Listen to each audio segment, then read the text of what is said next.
Cooker வச்சாச்சு. Stove பற்ற வச்சு ஆயில் ஒரு 5 டீஸ்பூன் அளவுக்கு இருக்கட்டும். நம்ம 3/4 kg மட்டன் செய்யறதுனால ஒரு 5 ஸ்பூன். ஃப்ரைக்கு தேவையான பொருட்கள் ஆனியனு, புதினா, கொத்தமல்லி, தக்காளி, பச்சை மிளகா, 1 கப் தயிர், 3 பச்சை மிளகா. ஃபஸ்ட்டு நாம் இப்போது ஆனியனை போட்டுருவோம். எண்ணெய் லைட்டாக சூடானா போதும். நாங்கள் ஆயில் ஓவர் ஹீட் பண்ண மாட்டோம்.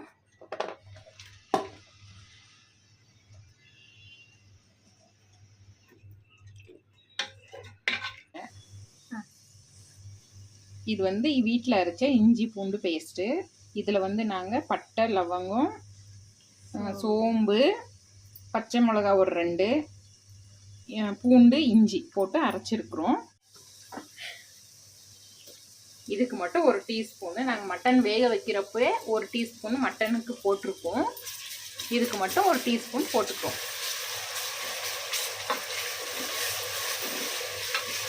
இஞ்சி பூண்டு ஸ்மெல் போகிற வரைக்கும் லைட்டாக வாட்டிட்டு, இப்போது புதினா 1 புடி, கொத்தமல்லி 1 புடி,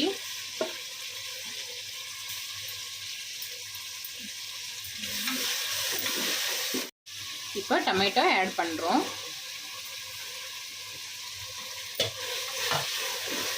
இதெல்லாம் நல்லா ஃப்ரை ஆகட்டும். ஃப்ரை ஆனதுக்கப்புறமா தயிர் போட்டுட்டு உப்பு போட்டிருக்கோம். இப்போ இதுக்கு மட்டும் லைட்டாக உப்பு போடுறோம். பார்த்துக்கின்னு போட்டுக்கலாம். தக்காளி போட்டாச்சு. இப்போ உப்பு போடுறோம். பாருங்கள் எந்த அளவுக்கு நல்லா ட்ரையாக ஆயிருக்கு, நல்லா வணங்கிருக்கு இது. இப்போ வந்துட்டு தயிர் ஆட் பண்ணிக்கலாம். தயிர் 1 கப்பு. தயிர் போட்டது ஓரளவுக்கு நல்லா குக் ஆகிடுச்சு. எண்ணெய் பிரிஞ்சு வந்துடுச்சு. பாருங்கள், இந்த சமயத்தில் மட்டனுக்கு நான் ஏற்கனவே இதில் இஞ்சி பூண்டு பேஸ்ட்டு கொஞ்சம், உப்பு, வீட்டில் அரைச்ச தனியாத்தூள், வீட்டில் அரைச்ச மிளகாத்தூள், கடையில் எதுவும் நாங்கள் யூஸ் பண்ண மாட்டோம். இப்போ இது கூட ஆட் பண்ணுறோம். எல்லாமே 3/4 kg மட்டன். இது ஒவ்வொரு ஸ்பூன் போட்டிருக்கேன், ஒவ்வொரு டீஸ்பூன்.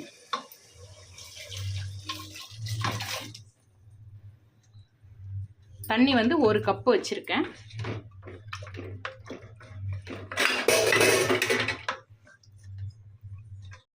அரிசி 2.5 கப்பு அரிசிக்கு ஃபஸ்ட்டே 1 கப்பு மட்டன் வேக வைக்கிறப்போ 1 டம்ளர் தண்ணி ஊற்றி இருக்கிறோம்.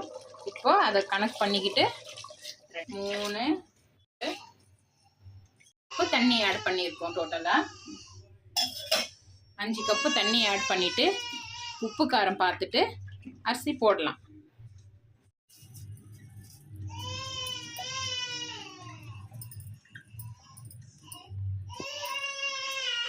அரிசி போட்டாச்சு.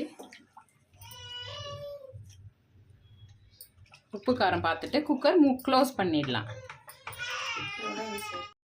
பார்த்துடலாம். இப்போது விசில் எடுத்துட்டு, விசில் ஃபுல்லாக அடங்கிடுச்சு. ப்ரெஷர் எடுத்துட்டு லைட்டாக நல்லாயிருக்கு.